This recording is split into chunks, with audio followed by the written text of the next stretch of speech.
tell you a story that is going to blow your mind. My God have mercy.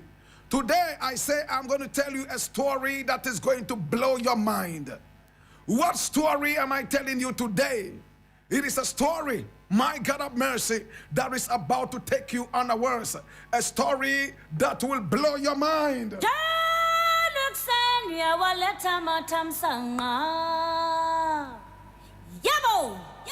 My brother, my sister, today I'm telling you the story of a woman by name, oh my God have mercy, Vasanti Makwana.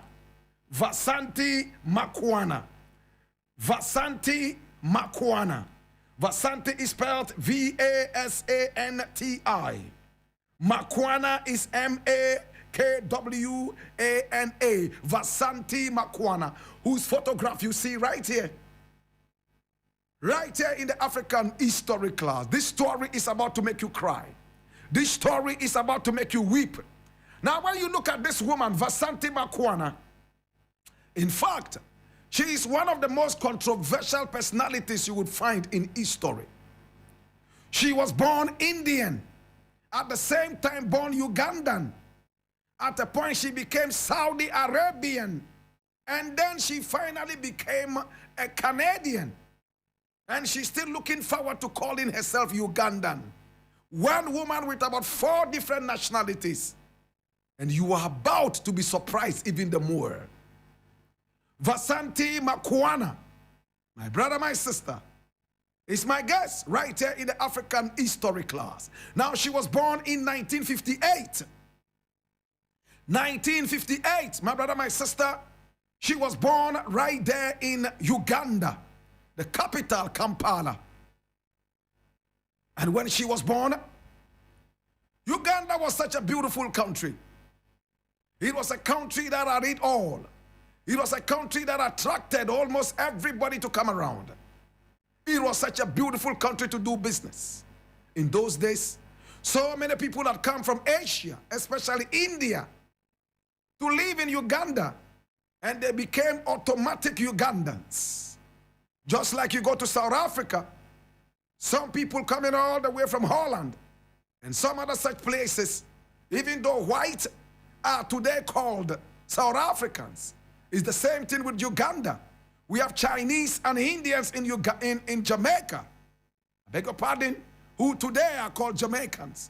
We have Chinese Jamaicans, and we also have Indian Jamaicans. In fact, we also have Indian Ugandans. Today we're talking about this woman, Vasanti Makwana.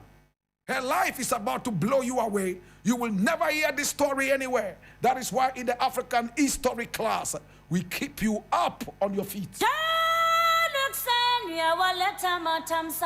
me now. Hey. Now the name Makwana. When we say Makwana, what does it mean? Now the Makwanas are a group of Indians from Gujarat. How many of us know that there is a place in India called Gujarat? They speak Gujarati. They are Indians, my brother, my sister, but they are not just Indians, they are Muslim Indians. Their great ancestor decided to convert into Islam, and therefore, being the founder of the Makwanas, every other Makwana became Muslim by birth. Today we are talking about one of those, Vasanti Makwana. Her life is about to blow you away. Now the Makwanas are a Hindu and Muslim community of Gujarat right there in India. And they claim descent from Jala, the Jala clan of Rajputs. My brother, my sister, those of you who know the class system of India would understand this better. I don't want to take you too deep into it. Let us hold it like that. They come from Gujarat. Their great ancestor, in fact, decided to convert into Islam. And because of that, by birth, people in Gujarat coming from the Makwana became Muslims as well. In fact, her parents decided to relocate from India and go all the way to Uganda. It was in the days of Idi Amin Dada. How many of us remember Idi Amin Dada?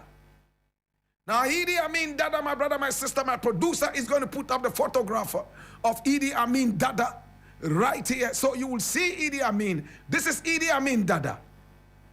Now, Idi Amin Dada was the leader of Uganda. In fact, he was a man who had very little education, formal education, but he was able to use his wits and knowledge and wisdom to rise through the ranks till he became the leader, in fact, of the Ugandan people. He was a man who was able to maneuver his way through colonialism.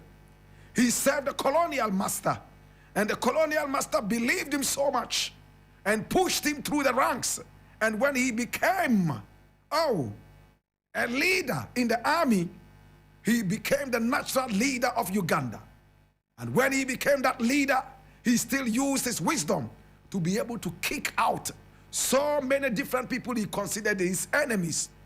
Now, Idi Amin has been portrayed in the media and also in history as a cannibal, somebody who ate human flesh. Now, according to history, he ate some part of human flesh in order to remain very, very repugnant to enemies. He ate human flesh in order to stay powerful and blind to all his enemies.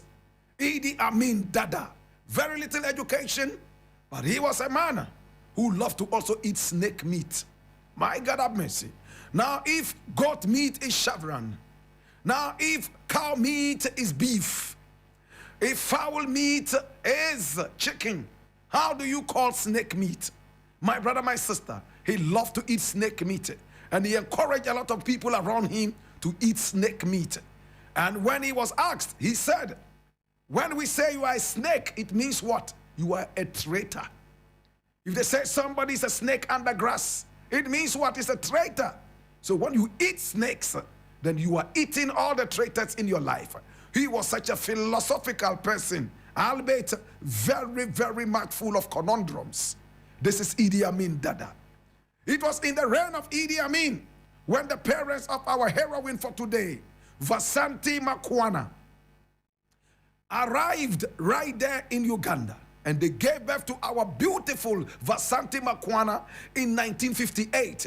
When she was born, Uganda was such a peaceful place, nice place, until she was 14 years old. Listen to this. When she was 14, one day she was driving with her father and mother on the streets of Kampala when soldiers stopped them. My God have mercy. And this was in 1972. She was only 14 years old. My God have mercy. Hear what happened now. When the army of Idi Amin stopped them on the roads, they were looking for Indians and other Asians like the Chinese. But the Indians were a majority in Uganda at that time as compared to other foreigners in that country.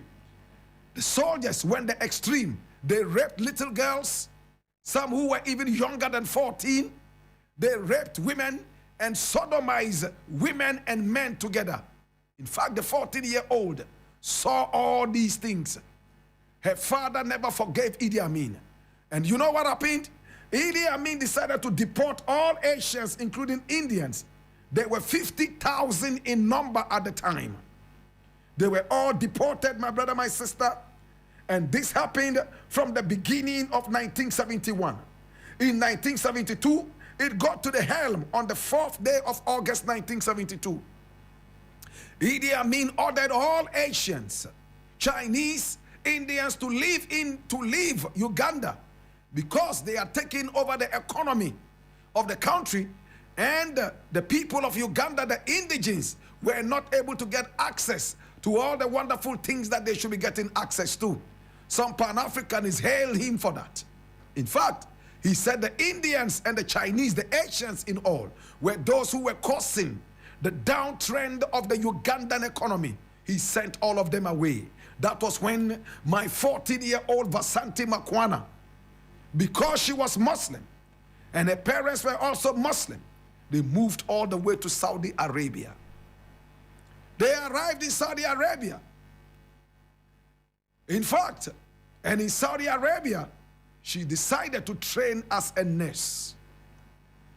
My brother, my sister, her family also relocated to Canada, where she had an education. She trained as a nurse and rose through the ranks. So she was Ugandan. She became Saudi Arabian, all because of her refugee status. And then by education, she went to Canada and was able to also pick up some education there and the citizenship. After she got her education, she moved back to Saudi Arabia, where she practiced as a nurse. My brother, my sister, in 2003, my brother, my sister, yes, 2003, our heroine, my brother, my sister, something interesting happened. What happened? She was only about 40-something years old. At 2 a.m., 2 in the morning, her phone rang. And when she picked it up, they said, please, rush to the hospital. All the doctors are not answering their phone calls.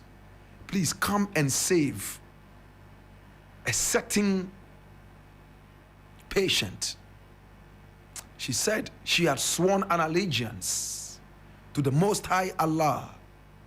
And by her profession, anytime she was called upon, she would have to come. She was the nearest person they could reach. She jumped into her car, drove all the way to the hospital. And when she arrived, she picked up the file of whoever it was. And the name said Amin. The patient was called Amin. When they pushed the patient in a wheelchair, she looked at the face of this person and remembered over 30 years ago, his soldiers raped little Indian children, little Chinese children. She saw how the rape happened. She saw how Asians and Indians were chased out of Uganda. Tears started to run down her face. She recognized Idi Amin Dada. Oh gosh. What was the problem with Idi Amin? He needed to have dialysis to remove about 4 liters of fluid from his body. And Vasanti Makwana was the one who was supposed to do that. She pushed Idi Amin into the room where she was supposed to do this.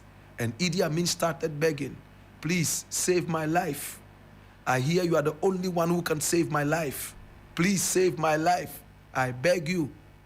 And she looked at Idi Amin and said, I know that you will not recognize me, but I'm one of those in 1972 you chased out. My father never forgave you until he died. My mother never did. We saw how your soldiers raped at your beck and call 14-year-olds. Some people even younger than that. But don't be afraid. I have sworn allegiance to God and to mankind. I shall treat you. Idi Amin's eyes popped out. He became frightened. This was the only woman who could save his life, to draw out 4 liters of fluid from his body in dialysis. She did it, but she saw how Idi Amin was terrified. My brother, my sister, when Idi Amin was going to be wheeled away, he said, oh, Ya Allah, oh, Ya Allah, oh, Ya Allah, oh, Ya Allah. That was what he kept saying. And this happened in Saudi Arabia. Idi Amin did not live long anymore. But Vasanti lived to tell a story. Even though her father never lived to see this moment, even though her mother never lived to see this moment, she saw that moment when a whole leader, head of state of Uganda, who wielded so much power and was able to destroy so many people's lives, including her own family's lives, beg for his life, beg to be able to be given the chance to live again.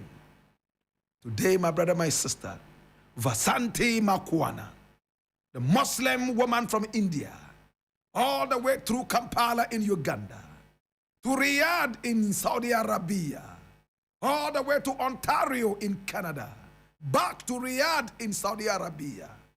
Today we remember this great black woman.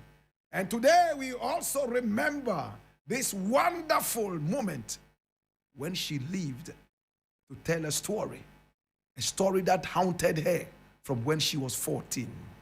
Ow. Papa,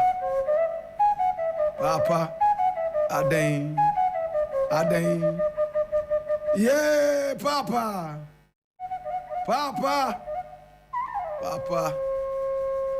Nanti Boko, hey, Papa, my brother, my sister,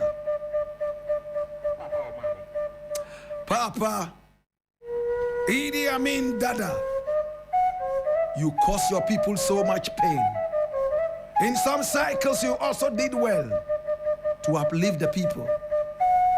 But at the end of it all, it was one of the people that you hurt so bad that saved your life. Today you are gone. So many Ugandans do not want to hear about you. There are some who are ready to forgive you. And one of those is Vasanti Makwana.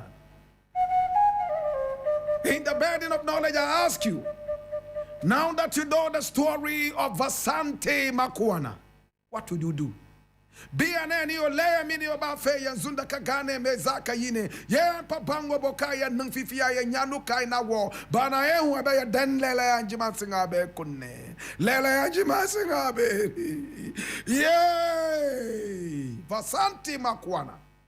She said every day she remembers this story, she feels fulfilled.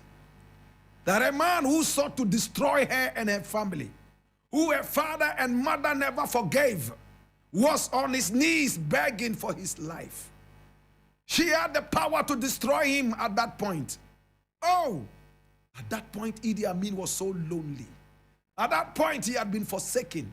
Not a wife, not a child was around him. He was so lonely and miserable. Only one touch and Idi Amin could have been gone. But she said, I will not be responsible for your death. I will be responsible for your life.